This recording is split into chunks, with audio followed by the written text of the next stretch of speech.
Hello बच्चों, कैसे हैं आप लोग। आपका हमारे चैनल में स्वागत है। आज हम जो बात करने वाले हैं वो एसएससी जीडी के बारे में बात करने वाले हैं कि आगामी 4 फरवरी से एग्जाम है, उसके जो दिन बचे हुए हैं वो तैयारी हम कैसे करें, हम ज्यादा से ज्यादा स्कोर कैसे करें। और मैं आपको एक रोड मैप बताऊंगा कि पिछले कई सालों में क्या चल रहा है, कितने बच्चों ने एग्जाम दिया, कितने अपने जो है अपीयर थे, ये सारी चीजें मैं डिटेल बताऊंगा करना क्या। और जिनको बाकी सब्जेक्ट्स में दिक्कत है वो लास्ट तक वीडियो जरूर देखिएगा। मैं आपको बताऊंगा कि कम टाइम में लंबे जो है सिलेबस को कैसे कवर करें। ठीक, आप कम से कम टाइम पीरियड में ज्यादा से ज्यादा गेन कैसे कर पाएंगे, तो ये वीडियो जो है वो आपके लिए है। चलिए स्टार्ट करते बिना समय बताए। पहले मैं आपको बताता हूं कि पिछले जब से सीबीटी एग्जाम हुआ है तब से क्या हाल चल रहा है एसएससी जीडी का। जैसे आपको सामने दिख रहा होगा कि एसएससी जीडी में देखो 2021 के सीबीटी का अटेंडेंस मैं लेके आया हूं आपके सामने। अगर आप देखोगे तो अप्लाइड कितने थे, तो कहोगे अप्लाइड कितना दिख रहा था सर, 71 लाख 66 है। ठीक है, 71.66 है। उसमें से अपीयर कितने हुए हैं, अपीयर जो हुए हैं वो 39 लाख हुए। मतलब अगर 71 लाख लोगों ने फॉर्म भरा है तो उसमें से जो पेपर दिया है सिर्फ कितने दिया है, 39 लाख लोगों ने, लगभग 40 लाख लोगों ने दिया है। ठीक, ये अटेंडेंस जो है वो 2021 की है। 2022 में आ जाए तो 2022 में अगर आप देखोगे 2022 सीबीटी अटेंडेंस का, तो अप्लाइड देखो कितने हैं आपके, 53 है। और आपके अप्लाइड के साथ अगर अपीयर्ड देखोगे तो कितने हैं, 35 लाख है। मतलब आप देख रहे हो कि जितने लोग फॉर्म भर रहे हैं उतने लोग परीक्षा देने नहीं जा रहा है। मैं ये क्यों दिखा रहा हूँ, मैं आगे आपको वीडियो में डिस्कस कर रहा हूँ। 23-24 की बात करें तो 23-24 में, क्योंकि अभी तक 24 का कोई एग्जाम तो हुआ नहीं, 25 में 24 वाला एग्जाम हो रहा है। तो 23-24 में देखो, अगर आप देखोगे अप्लाइड जो है वो कितना है, 47 लाख है। लेकिन परीक्षा दिया कितने लोगों ने सर, 30 लाख लोगों ने दिया है। तो देखो इससे एक बात तो पता चल रही है कि अप्रोक्सीमेट जो अटेंडेंस रहने वाली है 50 से 60% के बीच में रहने वाली है। 50 से 60% के बीच में अटेंडेंस रहने वाली है। तो हमको इस बात से घबराना नहीं है कि सर फॉर्म तो 50 लाख लोगों ने भर दिया, फॉर्म 52 लाख लोगों ने भर दिया, फॉर्म आपके इतने भर दिया, परीक्षा कितने देने जा रहा है। बात समझ में आ रहा है। अगर मैं अटेंडेंस के साथ साथ बात करूं कि 50-60% जो है वो मान लीजिए कि आपकी परीक्षा देते हैं, उसमें सीरियस जो है वो हैं कितने, पढ़ने वाले कितने, तो पढ़ने वालों का रेशियो और कम हो जाएगा। बात समझ में आ रही है। अगर मैं इस साल की बात करूं तो इस साल देखो एसएससी जीडी 2025 में एक बात करूं तो अप्लाइड जो है वो कितने हैं आपके, 52 लाख लोगों ने अप्लाइड किया। फिर से मैं वही कहूंगा कि आपको घबराना नहीं है। मैं ये आंकड़े इसलिए लेके आया, साथ में आप देखो कि एग्जाम के लिए कितने लोग अपीयर कर रहे हैं। एग्जाम में कम लोग अपीयर कर रहे हैं, फॉर्म भर देता है आदमी, ठीक है भर दिया, परीक्षा है तो सोए हुए हैं, देने गए नहीं। चलिए बात कर लेते हैं, पोस्ट की बात कर लेते हैं। इस बार टोटल पोस्ट कितने हैं, तो टोटल पोस्ट जो है 39,481, लगभग 40,000 के आसपास पोस्ट है। पोस्ट कम नहीं है, 40,000 पोस्ट है। और एग्जाम जो है आपको जैसा कि पता है कि एग्जाम जो है सर पे है। 4 फरवरी से पेपर जो है हमारा स्टार्ट है, 4 फरवरी से एग्जाम जो है स्टार्ट है। और जो फरवरी एंड होगा अलग अलग शिफ्टों के में अलग अलग होगा। 4 फरवरी से कितने तारीख है, 25 फरवरी तक। ठीक, अब हम इसके लिए करने के हवाले हैं, हम कैसे तैयारी करें। आपके पास बचे हुए जो है, आप देखो तो बचे हुए 10-12 दिन ही है। और उस 10-12 दिन में ऐसा क्या पढ़े, क्या करे कि हम परीक्षा में ज्यादा से ज्यादा स्कोर कर सके। तो इसी के लिए मैं आपके सामने आया हूं और मैं आपको बताने वाला हूं कि देखो सेगमेंट मैं स्टार्ट कर रहा हूं बिना टाइम खत्म किए। मैं सेगमेंट बताने वाला हूं किसमें आप तैयारी करना है। सबसे ज्यादा दिक्कत जो होती है वो बच्चों को होती है मैथ्स में। बाकी तो जैसे जीएस जो है वो क्या करेंगे, आप पढ़ लोगे, पढ़ लिए भी होगे, रट्टा मार रहे होगे, रिवीजन कर रहे होगे, रिवीजन मोड पे होगे। कई सारे बच्चों का ना कई सारा चैप्टर जो है क्लियर नहीं है, क्लियर नहीं है। और सबसे ज्यादा दिक्कत ये होती है कि सर किस चैप्टर से ज्यादा आएगा, किस चैप्टर से कम आएगा। तो मैं आपके सामने गिने हुए चैप्टर लेके आया हूँ। बस यही चैप्टर आपको इस 8-10 दिनों में ठीक से पढ़ना है। और बहुत बड़े बड़े चैप्टर नहीं है, आप अगर ध्यान से पढ़ोगे तो ये कर लोगे। जैसे अगर मैं आपसे देखो तो सामने दिख रहा होगा परसेंटेज, बहुत इंपॉर्टेंट चैप्टर है। ठीक है, 2 सवाल अप्रोक्सीमेट, मैंने बहुत सारे दिन का पेपर देखा और पेपर के एनालिसिस के हिसाब से ये सारे चैप्टर लेके आया हूँ। तो आप हमारे ऊपर भरोसा कर सकते हो कि ये आया कैसे है। प्रॉफिट लॉस डिस्काउंट, इसका वेटेज जो है हर एग्जाम में समय जाता है। 3 सवाल, 3 से ज्यादा भी हो सकते हैं। तो आप देखो कि प्रॉफिट लॉस डिस्काउंट मिला के 2 से 3 सवाल जो है आराम से पूछे जाते हैं। सिंपल और कंपाउंड इंटरेस्ट की बात कर ले, 2 सवाल, एक सिंपल इंटरेस्ट से हो सकता है, कंपाउंड इंटरेस्ट से हो सकता है, हो सके तो दोनों सिंपल इंटरेस्ट से हो सकता है, दोनों कंपाउंड इंटरेस्ट से हो सकता है। तो मिला जुला के सिंपल और कंपाउंड इंटरेस्ट से कितना हो जाएगा, 2। अगर मैं टाइम एंड वर्क की बात करूं तो टाइम एंड वर्क के साथ आप एक चीज और ऐड कर देना, पाइप एंड सिस्टम। ठीक है, पाइप एंड सिस्टम, नल और टंकी। तो पाइप एंड सिस्टम और टाइम एंड वर्क दोनों मिलाकर यहाँ पे कितने क्वेश्चन आपको दिख रहे हैं सर, 2 क्वेश्चन दिख रहे हैं। तो 2 क्वेश्चन यहाँ से हो जाएगा। फिर रेशियो एंड प्रोपोर्शन दिख रहा है तो रेशियो प्रोपोर्शन से एक सवाल हो गया। टाइम स्पीड डिस्टेंस, तो टाइम स्पीड डिस्टेंस एक्चुअल में बड़ा टॉपिक है, बड़ा टॉपिक है, इसमें कई सारा है। तो मैं आपको थोड़ा सा, अगर इसमें भी, अगर जो बच्चे के पास कम टाइम है, गणित बहुत खराब है, इसमें आप ट्रेन वाला सेक्शन जरूर से तैयार कर लेना। ट्रेन वाला सेक्शन जो है, जिनका टाइम एंड डिस्टेंस नहीं है, नहीं पढ़ पाए पूरा, तो आपको परेशान होने की जरूरत नहीं है। ट्रेन वाला सेक्शन तैयार कर लेना कि रेलगाड़ी इधर से जा रही है, इधर से आ रही है, रिलेटिव स्पीड के सवाल जो है वो आप वन लाइनर जो भी सवाल है वो कर सकते हैं। साथ में एक चीज और देखो आप यहाँ पे, एलसीएम एचसीएफ। देखो ये आने वाले समय के साथ साथ जैसे जैसे टाइम बढ़ रहा है, पहले कुछ सालों में 18-19 की बात करें तो एलसीएम एचसीएफ से एक सवाल नहीं आता था, लेकिन अभी हम 19-20 के बाद की बात करें, जो भी पेपर हो रहा है एलसीएम एचसीएफ उनका फेवरेट टॉपिक बना हुआ है। 2 सवाल यहाँ से आपको देखने के लिए मिलेगा, तो एलसीएम एचसीएफ से सवाल। साथ में एलसीएम एचसीएफ के साथ पूरा नंबर सिस्टम मत पढ़ो, नंबर सिस्टम अगर आप चाहो तो ऐड कर सकते हो, कम टाइम है, लेकिन नंबर सिस्टम अगर नहीं पढ़ सकते, लेकिन बच्चा नंबर सिस्टम में आप डिविजिबिलिटी जरूर पढ़ के जाना, डिविजिबिलिटी पढ़ के जाना। आप 90% मुझे जो अनुमान है, जो अभी एग्जाम का ट्रेड चल रहा है, कि अगर आपने नंबर सिस्टम पूरा नहीं भी पढ़ा है, यूनिट डिजिट वगैरह नहीं पढ़ा है, नंबर ऑफ जीरोस नहीं पढ़ा है, अगर आप डिविजिबिलिटी पढ़े हो तो काम बन जाएगा। ज्यादातर सवाल की पॉसिबिलिटी जो है वो डिविजिबिलिटी से है। साथ में आपने एवरेज पढ़ लेना है, एवरेज आसान चैप्टर है, तो 2 सवाल यहाँ से होगा। तो देखो, अगर आप देखोगे तो गिना होना के बुला लो, जिनका अगर गणित कमजोर है तो 20, उसमें मैं, अगर आप ये ठीक से चैप्टर तैयार कर सकते हो ना, तो 20 में 15 प्लस आप यहाँ से स्कोर कर पाओगे, 15 प्लस स्कोर कर पाओगे, और ये 10 दिनों में कर पाओगे। जो आपने पढ़ा है उसको ठीक से दोबारा से रिवीजन करना है, और नहीं पढ़ा है जो चैप्टर, उसको वापस से पढ़ना, और जो जो चैप्टर मैं बता रहा हूँ उसके एक बार और जरूर से पढ़िएगा, एक बार आप जरूर से देखिएगा। साथ में आप थोड़ा सा और, मैं अगर आप थोड़ा सा, जिनके पास टाइम है वो मेंसुरेशन पढ़ सकते हैं, मेंसुरेशन पढ़ सकते हैं, फॉर्मूला बेस्ड, फॉर्मूला बेस्ड जितने सवाल होते हैं, फॉर्मूला बेस्ड होता है। जैसे कि आप देखोगे कि सिलेंडर हो गया, ठीक है, आपका क्वाड्रिलेटरल से हो गया, रोम्बस वगैरह हो गया, तो जो फॉर्मूला बेस सवाल है फॉर्मूला रट्टा मार जाना जी। जैसे रेडियस वगैरह, वो हाइट वगैरह वो डायरेक्टली दे देता है, रेडियस हाइट दे दिया, वहां वैल्यू चिपका देना और सवाल का आंसर आप निकाल दोगे।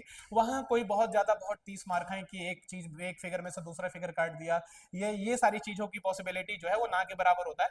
तो अगर आप इतना कर सकते हो, फॉर्मूला जो है वो 10 सेकंड में आप जो है किसी किताब से नोट कर सकते हो, आप नोट करो, उसको 2-3 बार रट्टा मारो और आप उसको कर ले जाओगे। तो अगर आप सामने हो तो एक बार स्क्रीनशॉट इसका जरूर ले लेना, आप इसको देखना कि ये चैप्टर है, अगर हमने नहीं पढ़ा है तो हम इसको ठीक से रिवीजन करेंगे, ठीक से पढ़ेंगे, और अगर पढ़ लिया है तो हम क्या करेंगे, इसको मॉक में सारे के सारे सवाल इसके सारे सही करेंगे। और जो लोग नहीं पढ़े हो, कि कहीं से भी, किसी भी चैनल से, कोई भी जगह से आप इसको पूरे चैप्टर को एक बार रिवीजन मोड पे डालो, 2x पे डाल के जल्दी जल्दी पढ़ लो।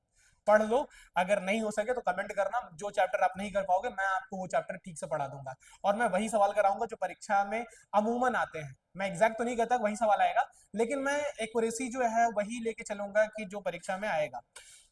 साथ में हम आगे बढ़ते हैं, आगे सेगमेंट की बात करते हैं जीएस में। देखो जीएस में अगर हम बात करें तो जीएस एक समुंदर है, आप उस समुंदर में से कितने लोटा पानी निकाल लेते हो वो आप पे डिपेंडेंसी है। अगर अगर आपने पढ़ा है तो करंट अफेयर्स और स्टैटिक्स मिला के सबसे ज्यादा मार्केट अभी इसका है, कि आपको क्या करना है कि करंट अफेयर्स पढ़ना है और साथ में स्टैटिक्स पढ़ना है। मतलब स्टैटिक्स में डांस फॉर्म हो गए आपके, डांस हो गया, डांस में भी कल्चरल हो गया, फिर फोक डांस हो गया, फिर आप अभी अपॉइंटमेंट वगैरह पढ़ लेना कि कौन सा अपॉइंटमेंट कहाँ पे होता है। तो ये सारी चीजें जो है अगर आप करते हो तो आप कर ले जाओगे। हिस्ट्री की बात कर ले तो 1 से 2 सवाल आता है। पॉलिटी पढ़ लेना, छोटा सेगमेंट होता है पॉलिटी का। आर्टिकल, जो फेमस आर्टिकल है, देखो बहुत डीपली पढ़ने की जरूरत नहीं है, क्योंकि हम जीडी का पेपर देने जा रहे हैं, और जो फैक्चुअल डेटा होता है वहां पर वही काम आता है। और मैं ये अपने एक्सपीरियंस से बता रहा हूँ तुम्हें, मैंने खुद ही बहुत बार पेपर दिया है, मैं उस एक्सपीरियंस से कह रहा हूँ। जो फैक्चुअल डेटा होता है उससे होता है, इकोनॉमिक्स हो गया, ज्योग्राफी हो गया, तो ये सारी चीजें जो है वो आप कर सकते हो। तो जीएस के सेगमेंट में अगर आपने, हाँ, करेंट अफेयर्स कम से कम आप जो है, अगर 25 में पेपर हो रहा है तो 2024 पूरा करके जाना। एक बार आप पूरा 2024 का पेपर जो है एक बार रिवीजन मोड पे देना, और साथ में डांस वगैरह देख लेना, फोक डांस वगैरह कहाँ है, कौन सा मेला कहाँ पे लगता है, कौन सी जनजाति है कहाँ पे है, नेशनल पार्क कौन सा कहाँ पे है, ठीक है। ये सारी चीजें अगर आप देख के जाते हो तो एक आध सवाल फंसने की पॉसिबिलिटी होती है। हिस्ट्री ज्योग्राफी जो है, देखो हम पढ़ते तो बाबर अकबर हुमायूं, लेकिन बहुत कम सवाल पूछे जा रहे हैं इस समय मार्केट में। अगर आप देखो तो ज्यादातर फोकस जो एग्जामिनर का है वो यहाँ पे है, तो जो चीज फोकस है उस चीज को पढ़ो तो आप कर ले जाओगे। आगे बढ़ते हैं कि आगे आगे और क्या करना है।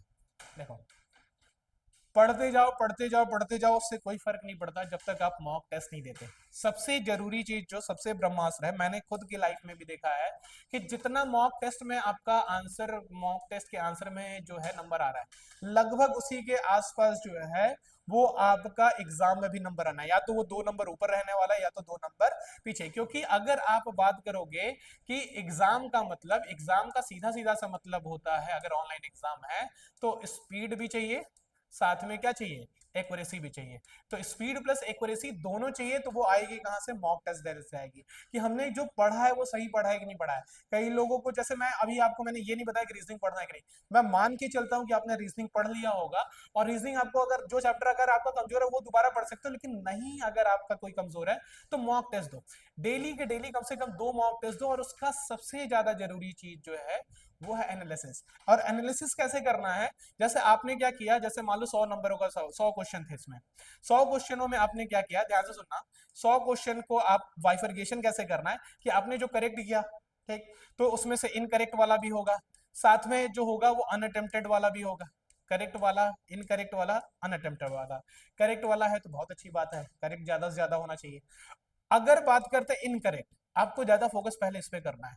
इनकरेक्ट करने का मतलब बच्चा ये होता है कि अगर हमने उस सवाल को छुआ है या उस सवाल को हमने टच किया है, अगर आपने पढ़ा है, उसके बाद अगर हमने पढ़ा है उसके बाद लगाया, फिर वहां क्या गलती हो गया, क्या गलती हो गया। और टेस्ट वगैरह में जब टाइमर चलता होता है ना, मैं आपको एग्जाम का बताऊं कि 2 गुणे 2 जो होता है वो 5 दिखाई देता है, और अपनी गलती वहां पे दिखाई भी नहीं देता है। तो मैं आपको यही कहूंगा कि आप करेक्ट जो किए उसको तो ठीक है, साथ में जो इनकरेक्ट किए उस पर काम करना है। आपने किया, और किया तो क्यों गलती हुआ, क्या दिक्कत आ रही है वहां पे, क्या गलत हुआ, तो उस चीज को देखना है। तीसरा उसके बाद अनअटेम्प्टेड। अनअटेम्प्टेड में देखो होता ये है कि वो चैप्टर हमने कहीं सुना ही पढ़ा है, पढ़ा ही नहीं है, पढ़ा है या वो सवाल ही हमने उस तरह का सवाल नहीं देखा। तो उसमें करना ये है कि जैसे मैथ्स का इनकम एक्सपेंडिचर का सवाल है, इनकम एक्सपेंडिचर का सवाल, अच्छा ये सवाल हमसे छूट गया, तो हम इनकम एक्सपेंडिचर का टाइप ही पढ़ जाए। बात समझ में आ रही है। जैसे मैं हमेशा से ये करता था कि जैसे जो सवाल हमसे नहीं बने उसके इर्द गिर्द कितने सवाल बन सकते हैं, तो वो सारे सवाल जो हम हैं वो कर लेंगे, तो आप जो है उस पर पकड़ बनाओगे।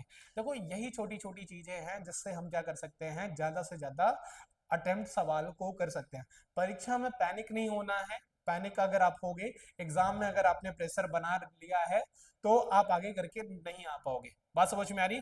दूसरी चीज मैं आपको एक चीज और बताने वाला हूं, देखो हर आदमी अपने हिसाब से अटेम्प्ट करता है, लेकिन जो मेरा खुद का अनुभव है, मैं अपना अनुभव आपको शेयर करते हुए बता रहा हूँ कि अगर मैं आपकी जगह एग्जाम में होता तो मैं पेपर को कैसे अटेम्प्ट करता हूँ, या पेपर मैं कैसे अटेम्प्ट करने वाला रहता हूँ।